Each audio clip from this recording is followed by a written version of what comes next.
오늘 본문 말씀은 우리에게 너무나도 익숙한 이 사건, 바로 오병이어의 사건을 기록하고 있습니다. 이 오병이어의 사건은 마태, 마가, 누가, 요한 이 사복음서에 모두 기록되어져 있는 유일한 기적의 이 사건인데요. 이 그만큼 놀라운 사건이기도 하지만은 또 이 사건이 담고 있는 중요한 의미가 있다는 것을 우리가 알 수가 있습니다.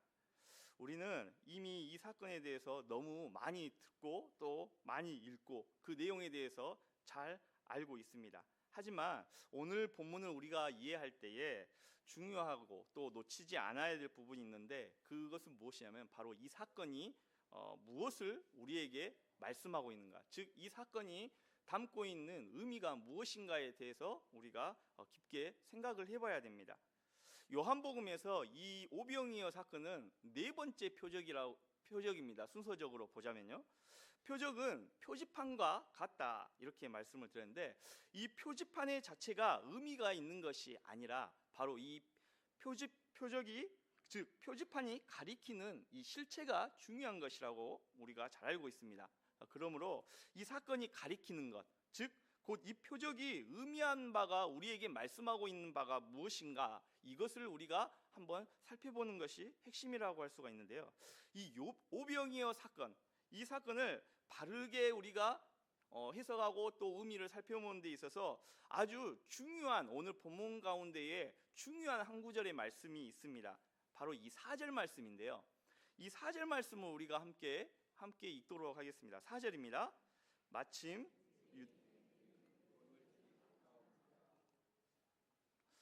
이 6월절이 가까운 이 시기라는 말은 단순한 이 시간의 정보를 이 4절에서 본문에서 말씀하고 있는 것이 아닙니다. 오병이어 사건은 바로 이 6월절의 의미 가운데에서 우리가 살펴보아야 되는데요. 6월절은 우리가 잘 아는 것처럼 이 어린 양의 피로 죽음이 넘어간 사건을 우리가 잘 알고 있습니다. 하나님이 주시는 은혜는 이처럼 값없이 주시는 것처럼 보이지만은 이 그 은혜에는 반드시 무엇이 뒤따르냐면은 바로 이 대속의 값이 필요하다는 것이죠. 내 죄를 위해서, 즉 희생제물이 대신 나를 대신해서 피를 흘려야 하고, 또 내 죄를 위하여서 내가 죽어야 되는데, 이 희생제물이 대신 죽음 앞에 서서 죽음을 맞이하게 되어지는 이 사건이 바로 이 대속이죠. 요한복음은 이 표적을 6월절 배경 가운데에 일어난 사건임에 대하여서 말씀을 하고 있습니다. 즉 오병이어가 결국 어떠한 단순한 예수님의 이 사건, 능력의 사건을 기록하기 위해서 이 요한복음에서 오병이어 사건을 다루고 있는 것이 아니라, 이 사건을 통하여서 더 깊게 우리에게 말씀하시고자 하시는 의도가 이 가운데에 담겨져 있다는 사실을 이 4절의 이 시기를 통하여서 기록함으로 인하여서 우리에게 보여주고 있다는 것입니다. 오병이어가 결국 무엇을 우리에게 말씀하시고자 하시는 것이냐, 바로 이 십자가, 장차 우리 죄를 위하여서 이 땅 가운데에 오셔서 메시아로 오시고, 또 희생제물로, 대속의 제물로, 화목제물로 이 땅 가운데에 오셔서 내 죄를 위하여서, 우리의 죄를 위하여서 십자가에서 달려서 죽으실 이 십자가 사건을 가리키는 표적임을 이 4절 말씀을 통하여서 우리에게 하나님께서 분명하게 보여주고 계시는 사건이라는 사실이에요. 그 의미 가운데에 오늘 본문 말씀을 잠깐 살펴보도록 하겠습니다.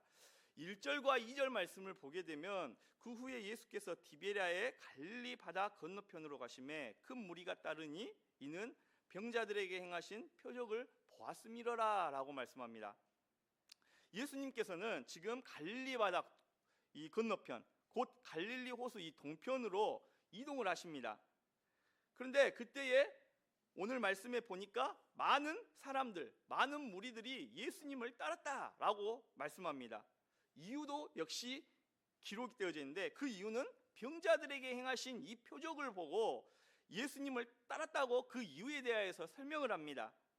그들이 보았을 때에 예수님이 하시는 이 놀라운 이적들의 사건을 행하신 일들은 매우 신기하기도 하고 신비스럽기도 하고 구경할 만한 가치가 있기도 하고, 또 때로는 어떠한 사람들은 병을 앓고 있던 사람들이 있다면은 혹시나 저 사람이 받았던 이 병 고침의 은혜를 나도 누릴 수 있을까 하는 이러한 기대감을 가지고 아마 예수님을 따랐던 많은 사람들이 있었을 것입니다.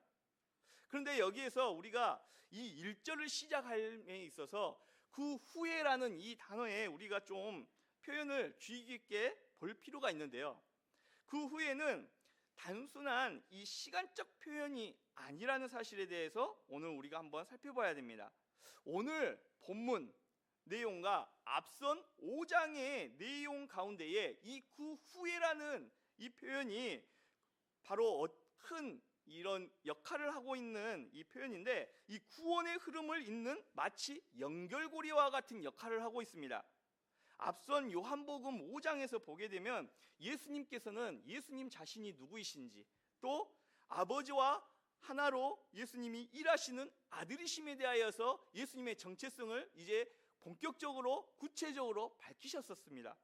그리고 그 하나님의 아들이신, 곧 그분이 하나님이신데, 그 하나님은, 예수님은 생명과 심판의 권세를 가지시는 분이라는 것에 대해서 예수님의 자신의 권세에 대해서 또 말씀을 하시면서 분명하게 예수님 자신의 정체성을 드러내셨었죠.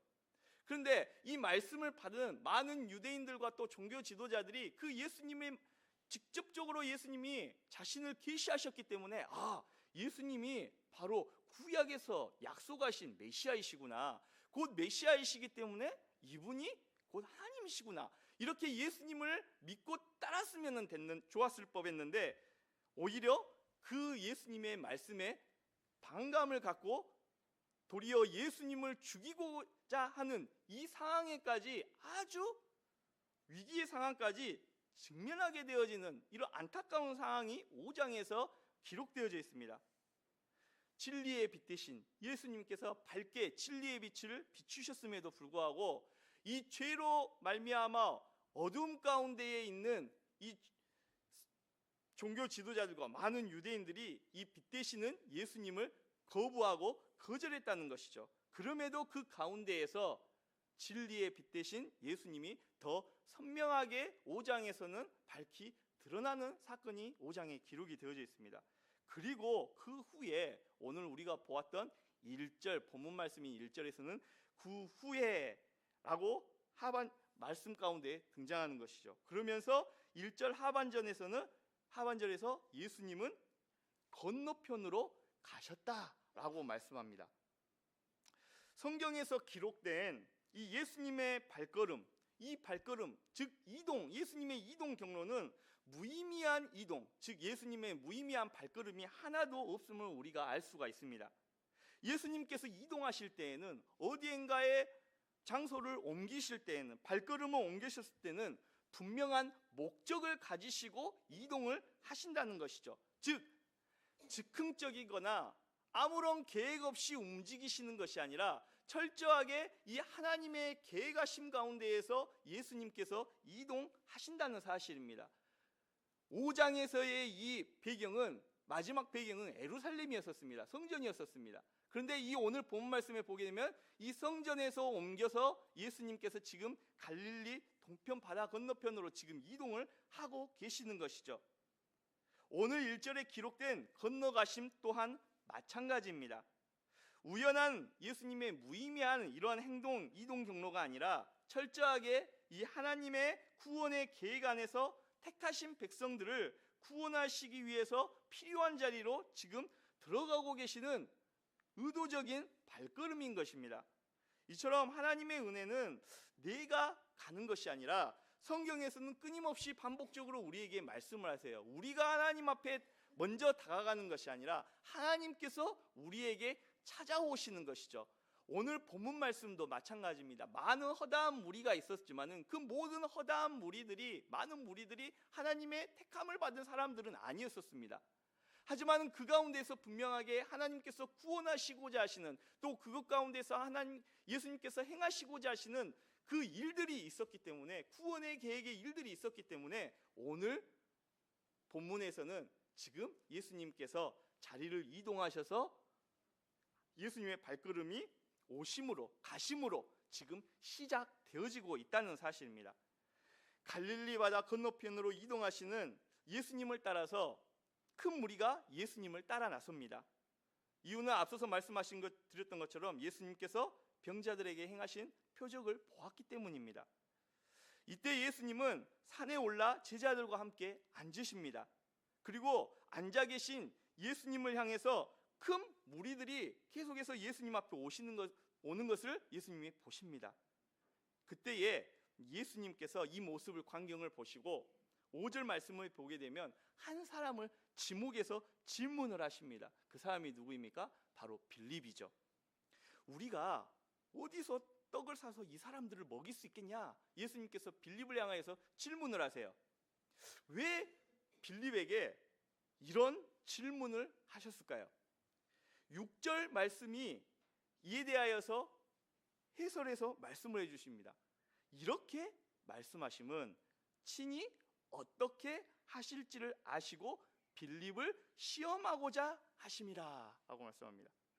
예수님께서 빌립을 특별히 지목하신 이유는 단순히 이 상황의 문제를 해결하기 위한 대안을 찾기 위해서 빌립에게 질문하셨던 것이 아니죠.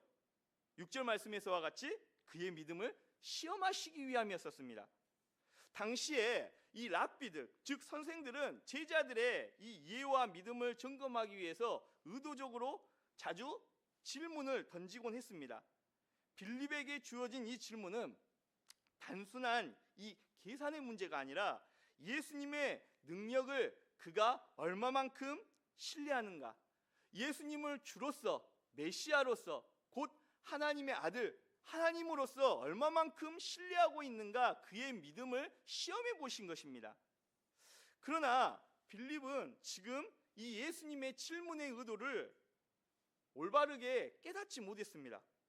그래서 예수님의 질문 앞에 아주 그 질문 앞에 원시적으로 현실적으로 계산해서 답합니다.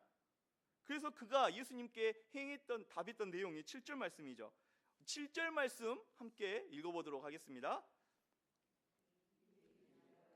각 사람으로 부족하리이다. 아멘.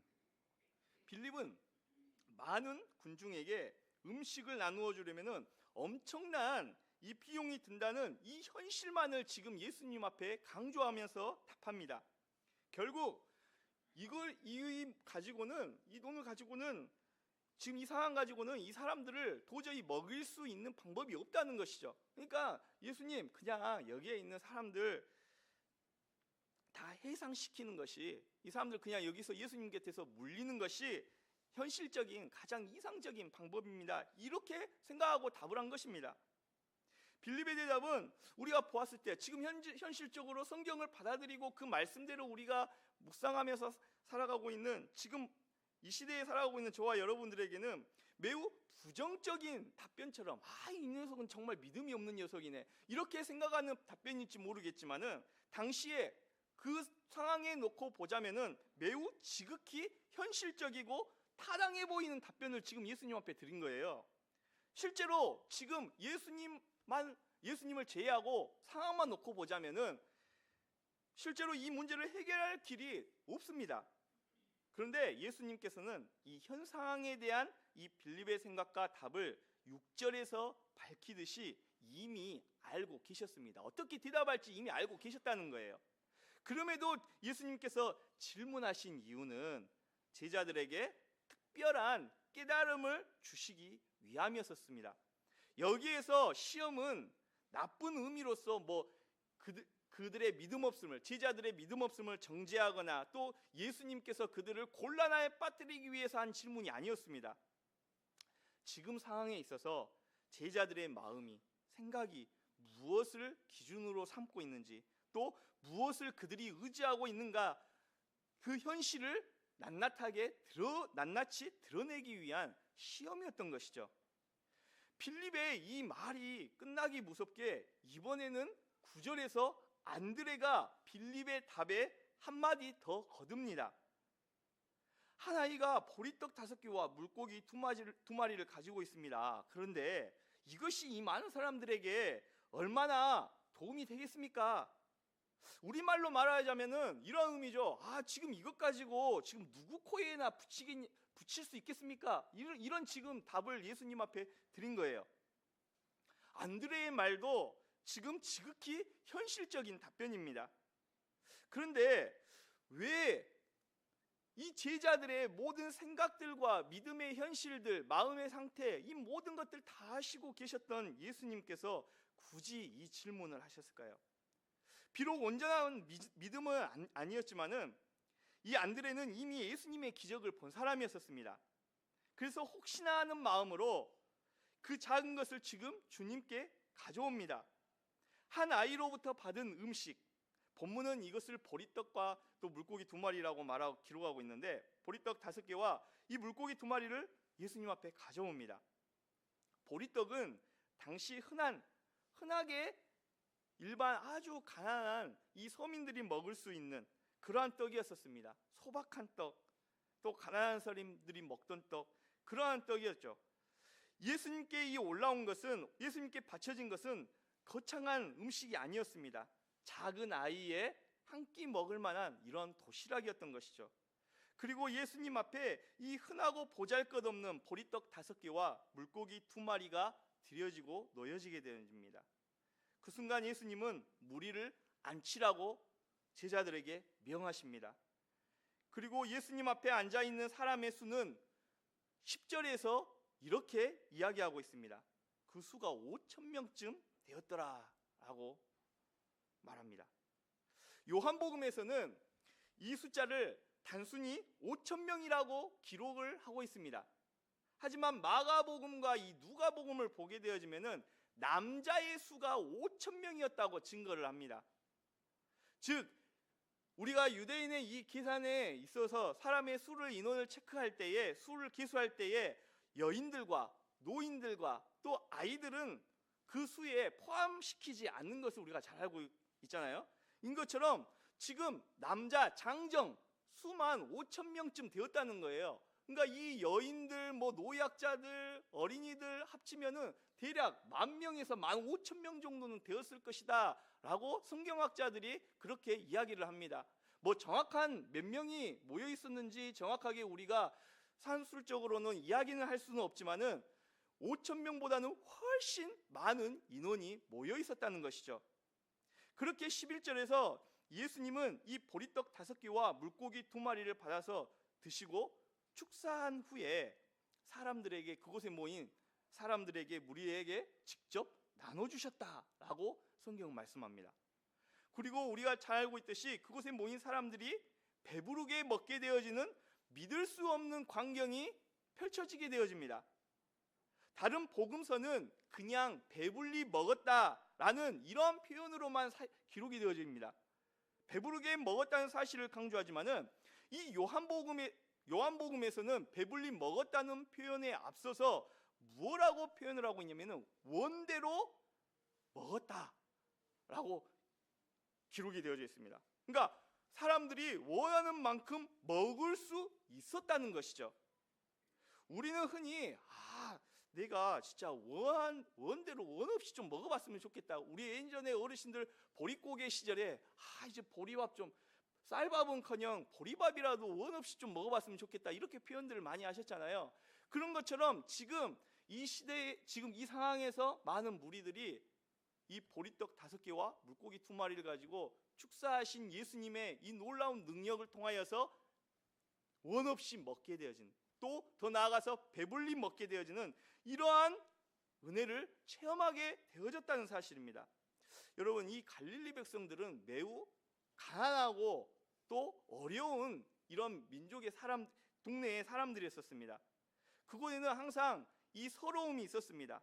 가난의 서러움, 사람들에게 인정받지 못한 서러움, 이러한 서러움들이 있었는데 지금 이 모든 이 서러움들이 예수님을 통하여서 다 해결되어지는 놀라운 은혜를 예수님을 통하여서 경험하게 되어졌던 것이죠. 그리고 모두가 원 없이 배불리 먹고도 오히려 12바구니가 남게 되어지는 경험을, 놀라운 체험을 하게 되어졌습니다. 이 사건은, 이 오병이의 사건은 모두가 원 없이 배불리 먹었다, 이러한 단순히 보기 좋은 미담의 사건이 아닙니다. 14절은 이 사건을 무엇이라고 기록을 하고 있냐면 표적이라고 기록하고 있습니다. 이 사건을 표적이라고 표현한 이유가 있습니다. 요한은 이 사건을 지금 4절에서 어떤 배경 가운데에 일어난 사건으로 기록하고 있습니까? 유월절 배경 가운데에 이 사건을 기록하고 있습니다. 유월절 하면은 유대인들에게 자연스럽게 떠올려지는 시기가 있습니다. 어느 시기입니까? 바로 출애굽 시기예요. 유월절 뒤에는 무엇이 있었습니까? 바로 광야가 있었고, 광야에서는 또 하나님의 놀라운 은혜를 체험하였던 만나와 메추라기 사건이 있었습니다. 그 가운데에 하나님께서는 광야에서 만나로 자기 백성을 먹이셨습니다.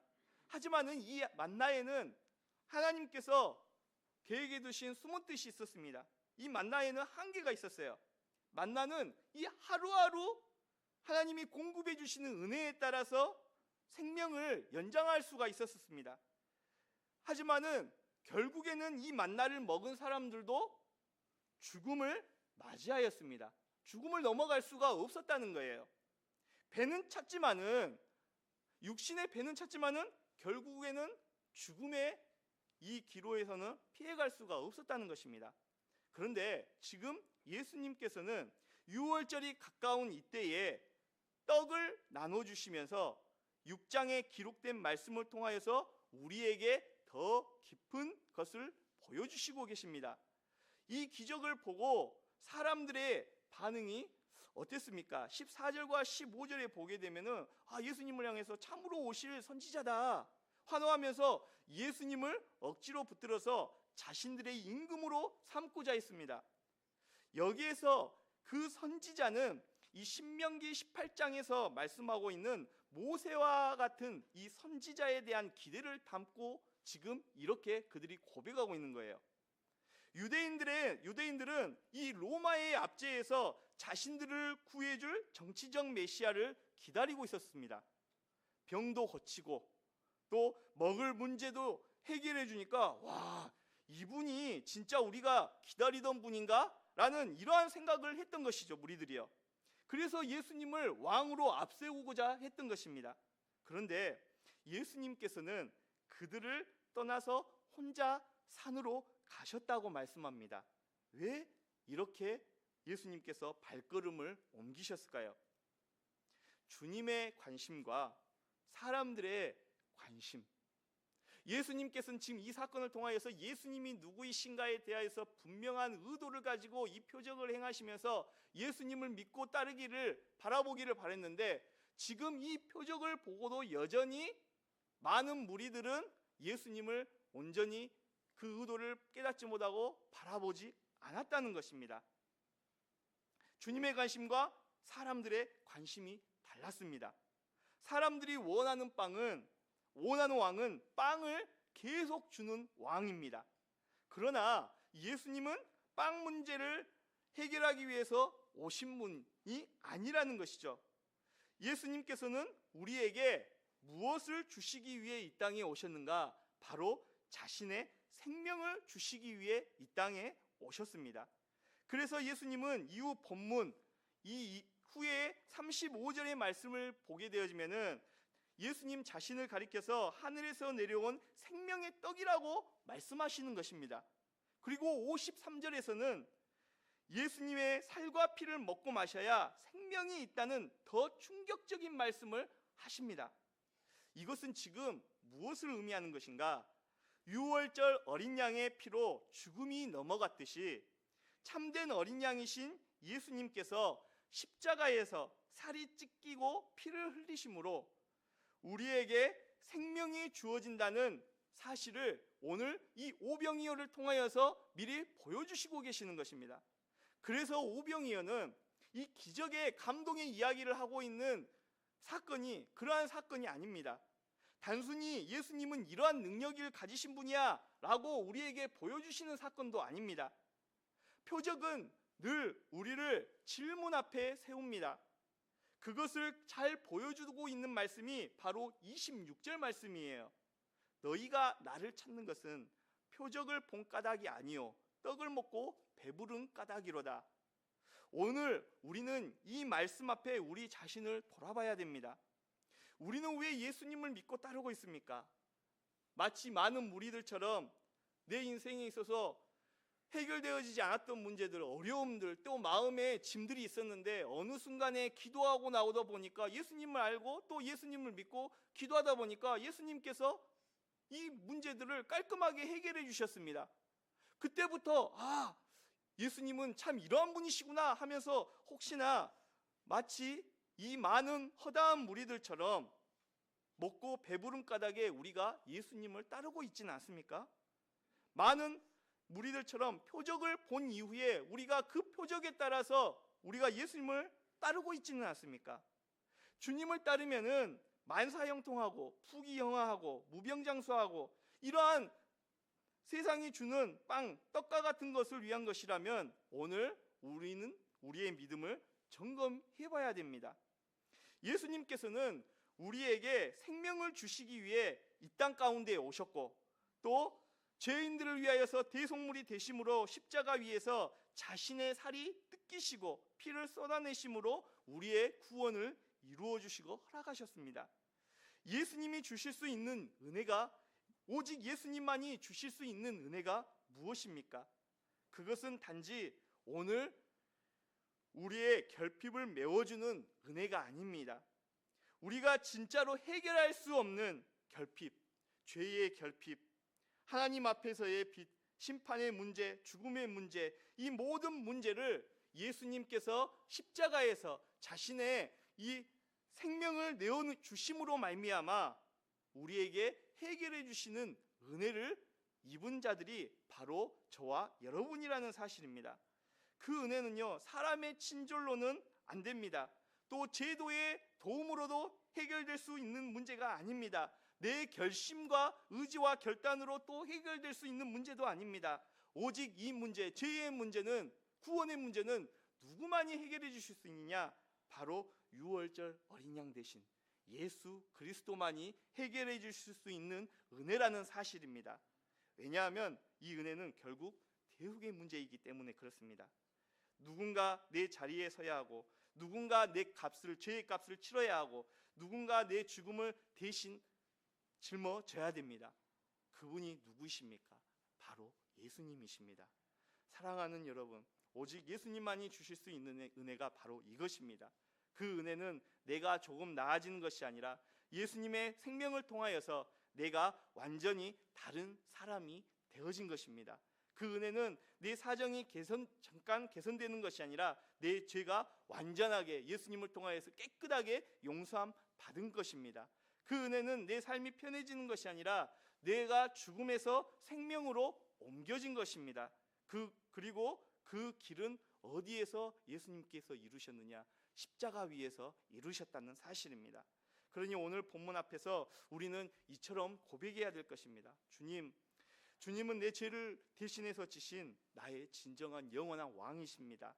주님은 제 자리에 서신 왕이십니다. 주님은 제가 짊어져야 될 이 죄의 값을 대신 치르신 나의 영원한 구원자시요 영원한 왕이십니다. 주님은 빵을 주신 분이시기 전에 자신의 몸을 아낌없이 죄인들을 위해서 내어주시고 그 살을, 그 떡, 생명의 떡 대신 예수님의 이 살을 우리에게, 죄인에게 주심으로 말미암아 우리 가운데 구원을 허락해 주신 영원한 하나님이십니다. 이렇게 고백하는 이러한 고백이 우리 가운데 있어야 된다는 사실입니다. 그리고 오늘 예수님이 우리에게 던지시는, 우리에게 행하시는 질문은 이것입니다. 너는 나를 무엇 때문에 찾고 있느냐? 너는 떡 때문에 나를 찾느냐? 아니면 오직 나만을 찾고 있느냐? 예수님은 오늘도 우리를, 많은 무리들을 앉히시는 것처럼 우리들을 앉히십니다. 그리고 우리 가운데에 오셔서 우리를 주의 십자가 그 은혜의 앞에 우리로 인도해 가십니다. 은혜의 가장 깊은 중심에, 은혜의 그 중심 가운데 우리를 세우십니다. 예수님이 떡을 떼어 주신 것처럼 예수님은 자기 몸을 떼어서 성도 한 사람 한 사람에게 주십니다. 예수님이 풍성히 나누어 주신 것처럼 예수님은 자신의 생명을 풍성히 그 백성들에게, 우리 가운데에 허락하십니다. 그리고 이 은혜는 오직 예수님만이 주실 수 있는 은혜입니다. 오늘 그 은혜 앞에 저와 여러분이 세워질 수 있기를 간절히 바랍니다. 오늘 그 십자가의 은혜 앞에, 그 예수 그리스도의 그 십자가의 은혜 앞에 섬으로 예수님께서 우리에게 베풀어 주신 놀라운 이 구원의 은혜가 얼마나 값진 은혜인지, 말로 표현할 수 없는, 형언할 수 없는 은혜인지 다시금 깨닫고 그 은혜 앞에 감사하며 나아갈 수 있는 저와 여러분 될 수 있기를 간절히 바랍니다.